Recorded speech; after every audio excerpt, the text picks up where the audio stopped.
Fruit Love Island drama. Now, if you haven't been on the internet in the past week or so, then you're missing on the biggest AI slap to hit our generation, making waves, garnishing millions of followers in just like a few weeks. And that channel is right here, AI Cinema 21, where they've been basically just Fruit Island, but with AI generated fruit people. Awfully sexy, mind you. As you can tell, a lot of people like it. They're still pulling in millions of views, but with that comes a lot of haters to bash on this guy, and rightfully so. Now, I thought this would be one of the situations where a person would get a lot of hate and they just would brush it off and move on and just make as much money as they can. But the creator actually has a few words to say. First and foremost, which I find pretty funny, this guy's YouTube channel actually got deleted somehow for just being mass reported by people. I think YouTube actually has a stricter policy on fully AI generated content.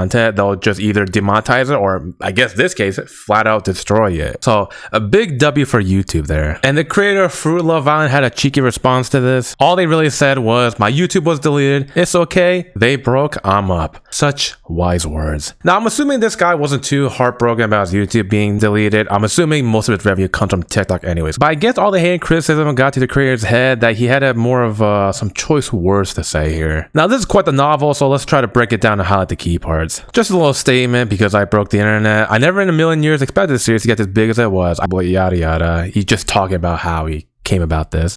But this is what I find pretty amusing. Well, a lot of people ignore how much time these videos take. I write the scripts, plan the scenes, and keep redoing because AI generation messes up. Brother, just don't use AI then if you don't like how it looks. What the hell? Use hire people or put your own freaking talent there. Each episode takes hours, and some of you definitely won't understand that until you try it. Brother, he's complaining that he has to spend like an hour or two making AI slap and gaining like thousands of dollars from it. He definitely makes thousands of dollars per video just for a few hours of work. Brother, the hour to money ratio is crazy there. They further say, the fact I've created something so worthy of people's time is truly unbelievable. A lot of people genuinely enjoy it. That's not my fault. Now, okay, I think there's some validity here. Well, first off, I think it doesn't really take that much effort. You're literally just writing text and then letting a computer do all the work for you. So that's a little weird. But I do agree that the part that is not his fault that other people enjoy it. That's just out of his control. He's just taking advantage of a market that currently exists. Good on him. That's very, I guess, very well business minded. I really don't know what TikTok's policy is for AI, if they like demonetize or take things down. So I'm curious to see how this TikTok channel lives, if the YouTube one ends up being some sort of omen. I said this before, you can't really blame the creator for making the AI things. You have to blame the people consuming it, the customers, the people that are giving them money. It's always the babies, the old grandma and grandpas are consuming this stuff and they just giggle and haha. You know, bread is bread. If you want to make your money, go for it, but don't say it takes no work. You're undermining hours of actual real work and not just typing a prompt. I wouldn't be surprised if more copycats come out of like Vegetable Fruit Island or freaking